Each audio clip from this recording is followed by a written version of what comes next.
Good day, Michael and me here at Felixstowe M.I.U. We're just giving you a quick update on the recent not consultation, because they are a legal entity. We had an engagement with the community at the Orwell Hotel last week, and we met various bodies who told us how the M.I.U. would be reconfigured coming forward. And following this short intro, there's a whole bit of an interview with others. My concern is this, really. Currently the NHS, having promised to increase the number of GPs by a further 5,000 back in, I believe, something like 2015 or so, has actually managed to lose a further 1,000. So we're 6,000 off the number that we had. And the concern that I really have is this service here, which has been serving us very well since 2008, is actually a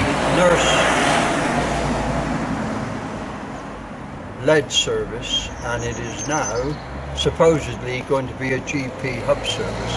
And the other concern that I have is access to this service will either be from the GP, the 111 service, etc. So there will be gatekeepers, and I do wonder whether they will be operating in the best interest of the community and the M.I.U., whatever it may be called in the future. But have a look at the interview we conducted with the NHS itself and make your own mind up.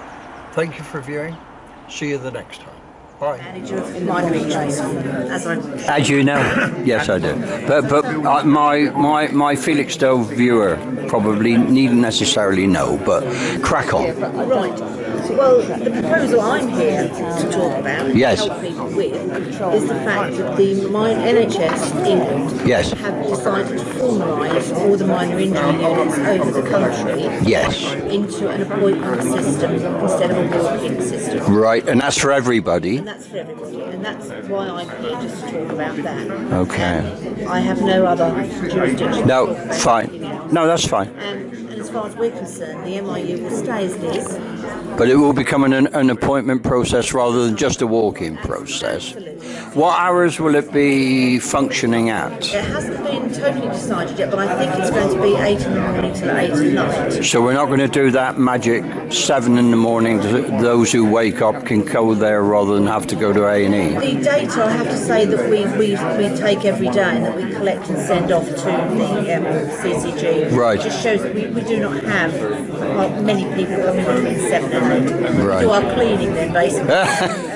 And get prepared for an 8 o'clock start when we start the blood system. Right. And which will stay the same. We will still be offering all the blood appointments. Right. We will still be doing the leg clinic. So you're doing bloods on behalf of other GP practices in town as well as the hospital? We do those at the moment on behalf of Howard House surgeries. Right. Because of the type of surgery they are. Right. They have opted for us to do their blood collection. Bloods, right. Is the intent that you might be doing more for other surgeries or not? That I don't know. I'm No. afraid I So it's all work in progress, really? Yes, as you would expect it to be. Really. Yeah. Well, I mean, NHS Improvement dropped this on you, what, sort of 6-8 months ago?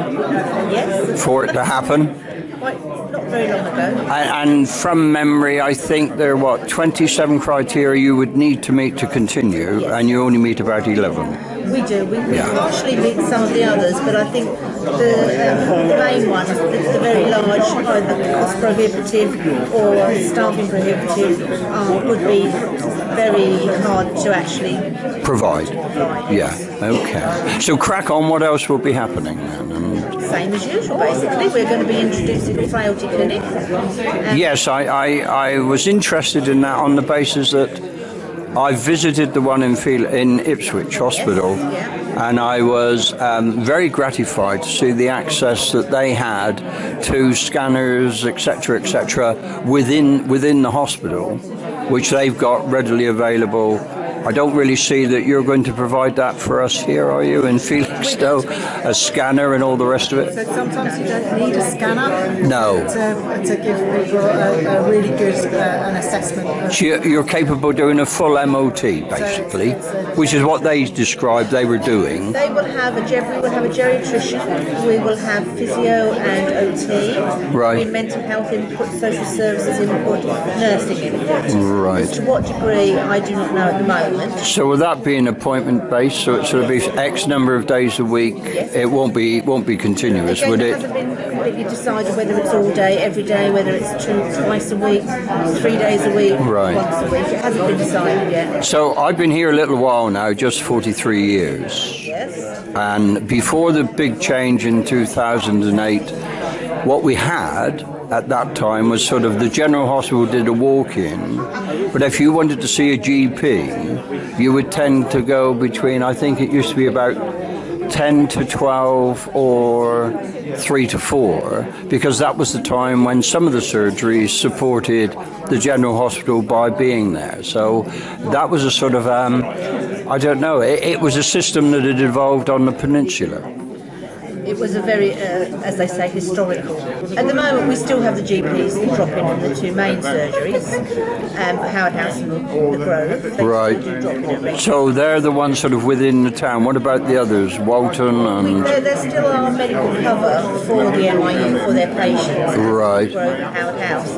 But they prefer, and they see their patients, because of their type of contract again, they see their patients up at surgeries. Right. And that may well be how the Grove and Howard House go, depending on what problem is with the patients. They may well be seen at surgery rather than in the M.I.U. Right, I see. So if we look at the claim, and it's been a claim now for a very long time, isn't it, that we need to strengthen and improve community health, relieving pressure on our general hospital, acute hospital, and actually deliver healthcare closer to where people live. That's what we keep saying. But if I go to the Grove, and perhaps that's not completely fair, but if I go to the Grove, new built facility for us as a facility that has within it an operating theatre, recovery rooms, the whole bit, they have not yet been used at all. Why is that? I mean, what the question that a lot of people ask me is, why are we providing facilities in new built surgeries that for some reason the greater NHS seems unprepared to allow to be used or even supported? So we're here to talk about the M.I.U. Yeah, but I'm saying it's that the entity. So the point being Yes. that the M.I.U. at Felixstowe will be a resource for the people in Felixstowe and the people who are visiting. So that is Right. being closer to home. So that partial promise. Yes, well, I support it entirely. But what worries me is we have had facilities before which, because of a failure to agree, if you like, or know, or be prepared within the NHS family, or in some cases it's now a private part of the family. What seems to a lot of people here a superb facility that would strengthen community care is yet to be taken up. So what I didn't know with the reorganisation around the M.I.U, are we going to be looking wider from a point of view of having health facilities for the community, not only for the town but the wider peninsula, that would actually give them a much more community-based health delivery? That's really the question. I mean, it's really... We're able to... No, you're not. But is it something that I should pursue? Because the hospital needed to make facilities available for the Grove to function. And it would appear that would have impacted on their bottom line, so they weren't prepared to do it. This seems bizarre. And if that is the case, Some of that is, yeah. quite a lot of that is supposition, and I don't think I'm equipped enough. No, I've got it on film. I've actually interviewed the CEO of Ipswich Hospital. You know, so we're aware. Neil Maloney. Yeah. So, and what what did Neil say? Well, he said that there was a problem with resource, staffing, cost, efficiency, and if they're here, they can't be there, but if they're there, they could probably operate at twice the rate because of the theatres, etc. So I can see all the bits. If that's the case, why the hell did we build it in the first place? That was a question that I, as you know, somebody who uses that surgeries, think, well, what a wonderful facility. We know what's coming down the track, though. We know. Yeah. We know we've got. We know that we've got more people coming and living in Felixstowe. Yes, we do. We do. To be any building that is built in the NHS at the moment is oh god, it's a horrible term, but I'm going to say it. Go on, say it. Future-proofed. Oh yeah, future-proof's lovely. Basically means that there is. It's going to be big enough. Places to expand into. Yes. So it might not be here now. No. But there is potential for the future. It could be. But I would love to see a greater integration between the GP surgeries, the M.I.U, the hospital. I mean, I've never understood why we can't really use the services of the hospital as well as, because we are a bit cut off here. I mean, as what was it, 2 days ago showed, when the bridge was blocked and you couldn't get in or out of our town, we're very, very dependent on this peninsula because we're very easy to isolate, aren't we? So when is the CCG board going to make the decision on this M.I.U reorganisation? Will they be calling it an M.I.U? Good question. New name? So again, we haven't thought about whether or not there should be a new name. Again, if you think that there should be a new name, you know, we'd be open to suggestions. Okay, yeah. The decision, I believe, will be in January. I think it's January. Yeah. And that's the CCG board. Okay. So I think that's on the 20th. Now, normally the questions to the CCG board are taken after the meeting. In view of the fact they're going to make a decision in that meeting, will there be a facility whereby some of us who may wish to make a point could make that point before the board makes its decision? I think you could write. Well, you know that I don't use the internet, which is why I... You could write. Yes. I've received letters from you. Yes, you have. Let's make more important whatever you're doing. Yeah. Write to us. But I think on this instance, if you are going to be making the decision, then I think we'll absorb what's here. So a lot of the decision you're talking about is about whether or not the M.I.U. Yes. is going to still function, which is basically we're going to go ahead and say that it does need to. We do need to have a facility in this town. Yes. That offers people the reassurance and the support that they need when they need it. Yes. So that's still going to happen. Good. So in terms of a decision, yes. The only other and parts of this being a diktat. Yes. We just need to be absolutely certain on what points that you're making, what change that might make. You've made some other. I have.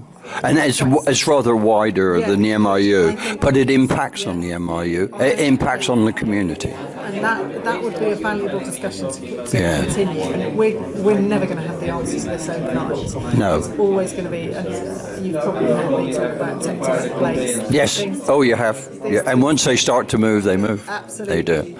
So I think if we can continue to get that information, but I do think we need to get it across the board. Yeah, and people need to know. Understand how frequently now we are gridlocked here. You're talking about access to the peninsula. You know, well, when the bridge is gone, it's gone. And it has literally been gridlocked. I give certain dates where it's total gridlock. And who's in control of the highways? Yeah. we need another route into the peninsula, other than the single Orwell Bridge, because it blocks. No, but it's before you even get. Don't have the choice of the A12 because you're just gridlocked. Yeah. What do county councillors and MPs? They're sitting on their hands pretty much.